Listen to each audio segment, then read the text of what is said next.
Durante milenios, mares y océanos han sido medios para la transmisión cultural y tecnológica. Barcos hundidos que nunca llegaron a su destino, antiguas estructuras portuarias, cargamentos y restos humanos permanecen a cientos de metros de profundidad. Parte de nuestra historia se encuentra bajo el agua, donde se esconde una información muy valiosa para entender nuestro pasado y nuestra relación con el medio marino.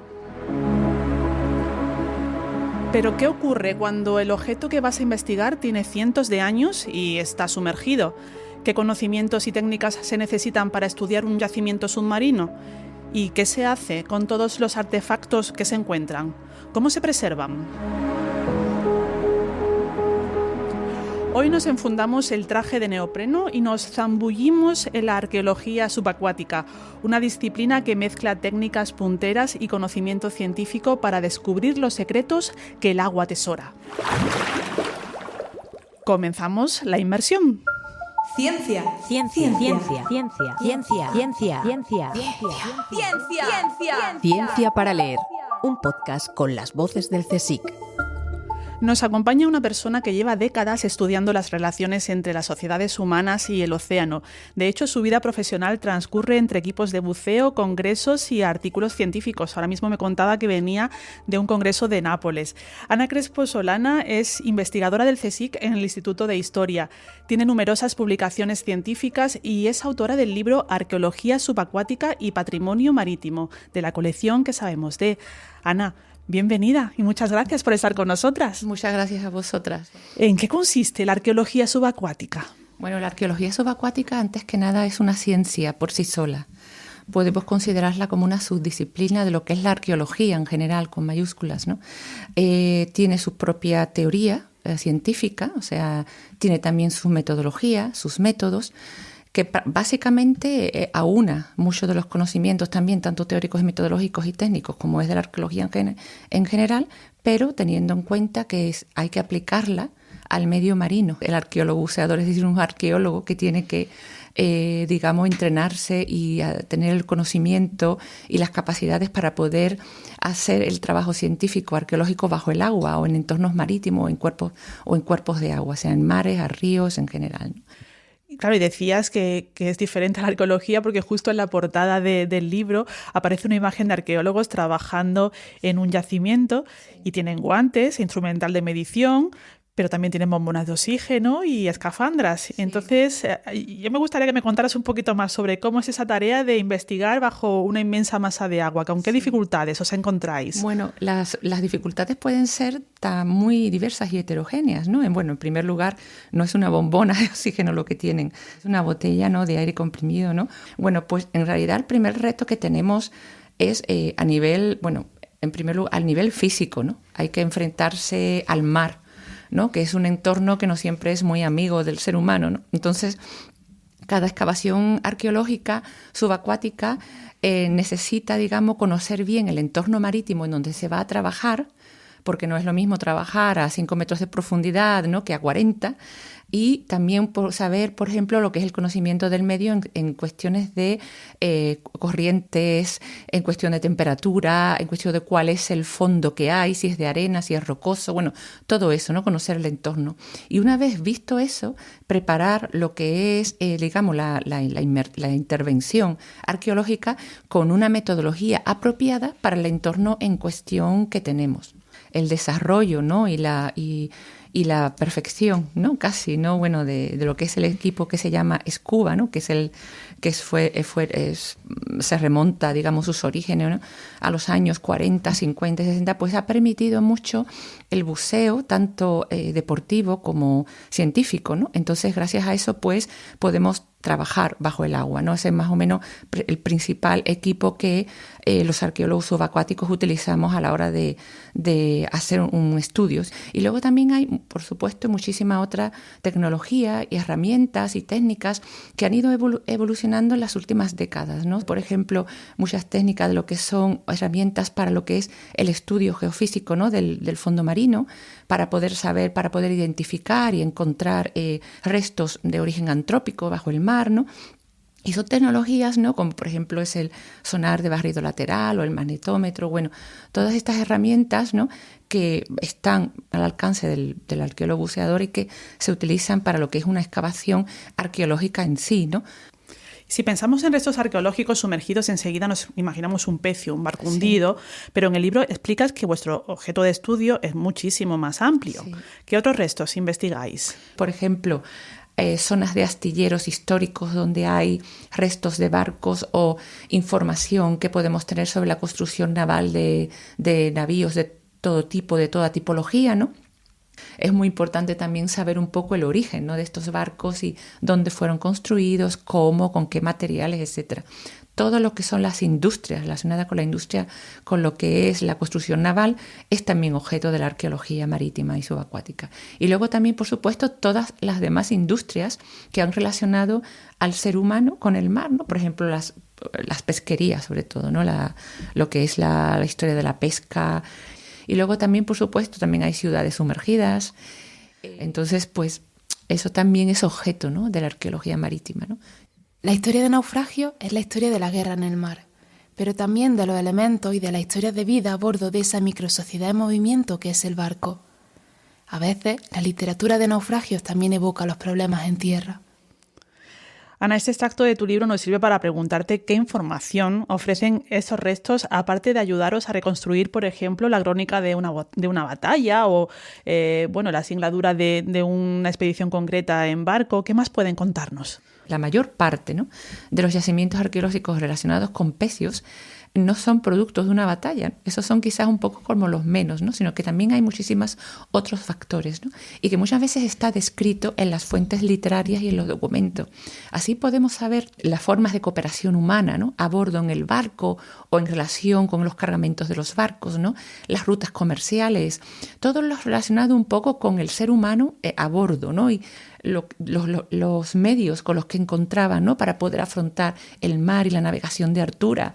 Pero también aprendemos muchas cosas sobre lo que es la historia del planeta Tierra relacionado con el océano. Sabemos también, por ejemplo, los derroteros, conocemos mucho sobre la climatología de la época, sobre el estado del mar, sobre las corrientes.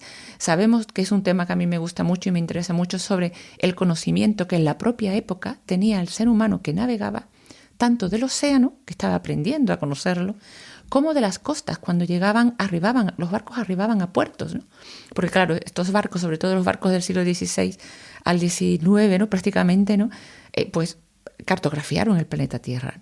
¿Y qué se hace con esos objetos o restos que encontráis? ¿Cómo se protegen? Bueno, esto está sometido a un protocolo legislativo. Entonces, prácticamente lo que hay que hacer es dar parte de la existencia de estos yacimientos. Para hacer una prospección o una excavación hay que pedir los consabidos permisos a las autoridades competentes. Sobre todo ahora está muchísimo más, debería de estar mucho más controlado, porque el Estado español firmó lo que es la Convención de la UNESCO, ¿no?, del año 2001 para la protección del patrimonio. Entonces, también esto se tiene que llevar como a rajatabla. Y luego, por supuesto, una vez hecho esto, pues si hay artefactos y objetos que por sus características especiales, porque son o bien muy valiosos o bien porque el estudio de los mismos puede aportar una información importante, ¿no?, a lo que de tipo científico, pues se llevan a los museos o eventualmente a laboratorios, a instituciones donde se pueden estudiar. Naufragios, tesoros, embarcaciones hundidas en terribles batallas. Solimos asociar la arqueología, en este caso la subacuática, a una misión fascinante, llena de aventuras, Ana. Pero justo al comienzo tú me decías, no es tanto así. ¿Qué hay de cierto y de mito en esta disciplina? Yeah. Bueno, la verdad es que sí.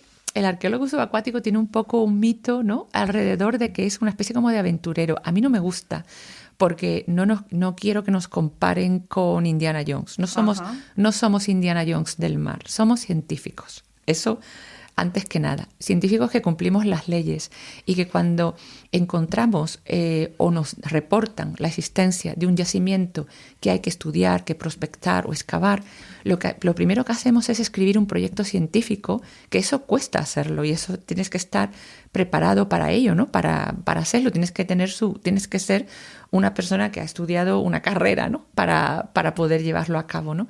Y luego también, como dije al principio, dependiendo del entorno marítimo en sí, desarrollar una auténtica metodología para, con la más mínima invasión, ¿no?, al yacimiento se pueda estudiar y se pueda conocer qué es lo que nos puede aportar desde el punto de vista científico.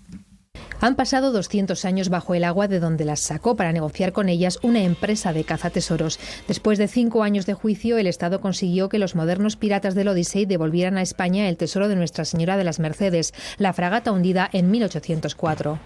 Esta noticia es de 2012, cuando se mostraba a los medios un valioso cargamento de monedas que la compañía Odyssey expolió del Pecio Las Mercedes.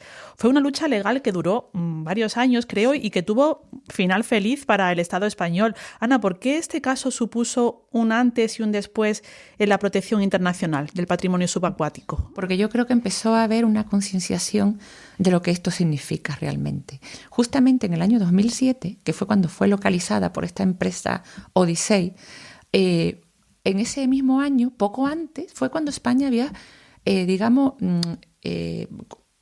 afirmado, ¿no?, o sea, su adscripción a la Convención de la UNESCO de 2001 para la protección del patrimonio subacuático. Lo que es el tema de los buques de Estado está muy protegido por la Convención de la UNESCO. Entonces, fue bastante, por llamarlo de una manera un poco así, insolente por parte de esta empresa poder llegar a hacer lo que hicieron, ¿no? Entonces, me pareció que luego el consiguiente juicio y toda lo que es la fama mediática que alcanzó, de alguna manera también contribuyó, ¿no?, a que ya se empezara a decir, bueno, esto es patrimonio y lo que hay en el mar pues no tiene dueño, tiene que estar protegido por los estados a los que pertenece originariamente, y hacer un asalto así a un yacimiento de este estilo es lo mismo que entrar en una catedral y llevarse algo valioso que hay allí, por poner un ejemplo, ¿no? ¿Y en qué estado se encuentra la conservación de este patrimonio? Ana, ¿la lista de tareas pendientes es todavía larga? Sí, bueno, todavía en aguas territoriales españolas hay muchísimos yacimientos que todavía necesitan estudios, para lo cual es necesario más recursos y también más cooperación, por ejemplo, entre comunidades autónomas, luego entre comunidades autónomas y el Estado. Está muy atrasado su estudio en comparación a cómo está la arqueología terrestre, ¿no?, en España, ¿no? ¿Y hay alguna zona donde existe una mayor concentración de pecios o de patrimonio sumergido? En relación, por ejemplo, aquí, en lo que es el patrimonio subacuático español, diríamos que hay unos centros calientes, que son el Golfo de Cádiz, las costas gallego-cántabras y lo que es el Golfo Caribe y el Arco de las Bahamas. Ahí es donde está concentrado la mayor parte de los yacimientos y de los pecios hundidos relacionados un poco con lo que en su día fue el Imperio Español, ¿no? Pero claro, también, por ejemplo, en el Mediterráneo está también repleto de yacimientos. Yo creo que como la perspectiva que tenemos es la de los datos, que hasta el momento tenemos, pues por el momento son, digamos, parciales, ¿no? Tendríamos que aunar mucha información, las cartas arqueológicas hechas por todas las comunidades autónomas y por todas las universidades con estos visores web y estos registros arqueológicos para ver realmente cuál es el valor estadístico, ¿no?, de estos pecios y saber cuáles son los que realmente necesitan una intervención o una prospección de tipo urgente. Hay más gente que ha pisado la Luna que ha bajado a las grandes fosas oceánicas. Incluso se conoce mucho mejor la topografía de la superficie de Marte que la topografía de nuestros fondos oceánicos. El decenio en las ciencias oceánicas está haciendo mucho hincapié en compartir la información. Esto es fundamental. Los datos científicos no pueden ser un privilegio exclusivo del investigador que ha tenido la suerte de tener una campaña e ir a recogerlos, porque recoger información en el océano es muy difícil y muy costoso. Escuchábamos a María Gómez Ballesteros, investigadora del Instituto Español de Oceanografía del CSIC, en el documental El futuro del océano, producido a propósito del Decenio de los Océanos. ¿Qué objetivos y qué demandas se plantean desde vuestra disciplina en el marco de este decenio declarado por Naciones Unidas y que llega hasta 2030? Lo que se llama patrimonio cultural oceánico y patrimonio natural oceánico también, para mí son una misma cosa prácticamente. Y todavía hay muchas líneas de investigación que yo pienso que el CSIC podría ser una institución muy importante y de peso en esa línea de trabajo, ¿no? Que es trabajar de manera interdisciplinar entre científicos de las oceánicos y científicos de lo que es el patrimonio marítimo y cultural desde el punto de vista de la historia y la arqueología. Y entonces a mí me gustaría saber, yo tengo muchas preguntas, ¿no?, que yo le haría a científicos oceánicos desde el punto de vista de la parte patrimonial, ¿no? Y todavía hay muy poca cooperación en eso, ¿no? Y entonces yo pienso que el patrimonio marítimo y subacuático debería de ser estudiado, integrado en las ciencias oceánicas. ¿Cómo he llegado hasta aquí? Ana, en la presentación decía que tu vida profesional transcurre entre inmersiones y publicaciones científicas, quizá también entre bibliotecas, ¿no?, para documentarte, entiendo. Pero me gustaría preguntarte cómo se despertó en ti el interés por esta disciplina, como buceadora y luego como investigadora, claro. Bueno, siempre me gusta decir que yo soy una historiadora, ¿no?, del mundo marítimo, de lo cual he estado trabajando durante muchos años en diversas líneas de investigación relacionadas un poco con este tema principal, ¿no? Las relaciones de las sociedades, de lo que es la navegación histórica, ¿no?, desde el siglo XV en adelante, ¿no? Y yo también, por ejemplo, soy buceadora desde los años 90, o sea, llevo tiempo. Lo que pasa es que me reestructuré precisamente porque empecé a trabajar de manera interdisciplinar con arqueólogos subacuáticos también, y entonces pues empecé a trabajar con ellos, tanto liderando algunos proyectos y algunas excavaciones como yo misma participando como colaboradora en varios, tanto en inmersiones como en estudios de gabinete, en estudios también de históricos, bueno, todo, ¿no? Entonces una colaboración muy estrecha que ha sido muy, muy grata a nivel científico y a nivel personal. Y en los 30 años que llevas trabajando, ¿qué excavación te ha marcado especialmente? Si hay alguna, algún proyecto que tengas ahí siempre presente. Yo el que me conoce muy bien sabe que yo tengo mucho amor por el galeón de Ribadeo, el Pesio Ribadeo 1, que es el galeón Saint-Giacomo di Galicia. Entonces es un trabajo que para mí lo tengo un poquito sobre mi corazón, ¿no?, porque todavía es un trabajo sin terminar, ¿no? Es un barco de guerra construido especialmente para la guerra. Y de eso antes, lo único que sabíamos de eso era lo que dicen los documentos históricos, y ahora tenemos un barco de guerra de verdad, construido para la guerra y que debería de estudiarse más a fondo. La contraportada.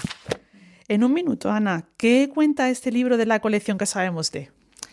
Este libro lo que cuenta es que la arqueología subacuática es una ciencia para lo cual hay que estar debidamente formado y sobre todo enseña que lo que está en el mar no tiene dueño y que necesita y requiere una protección y unos estudios científicos importantes. Y eso hay que concienciarlo a la sociedad. Pues me temo que nuestro tiempo de inmersión se ha agotado, así que con mucho, mucho cuidado iniciamos el ascenso. Así como muy rápido, pero ya estamos en la superficie, de vuelta al estudio. Ana, ¿qué tal te has sentido? Bueno, me he sentido muy bien, muy cómoda con vosotros. Ana Crespo, investigadora del CSIC en el Instituto de Historia y autora de Arqueología Subacuática y Patrimonio Marítimo. Muchas gracias por este recorrido científico bajo el agua. Gracias a vosotras. Y aquí terminamos este capítulo de Ciencia para Leer. En la producción ha estado Erika Delgado, delante del micro Carmen Guerrero.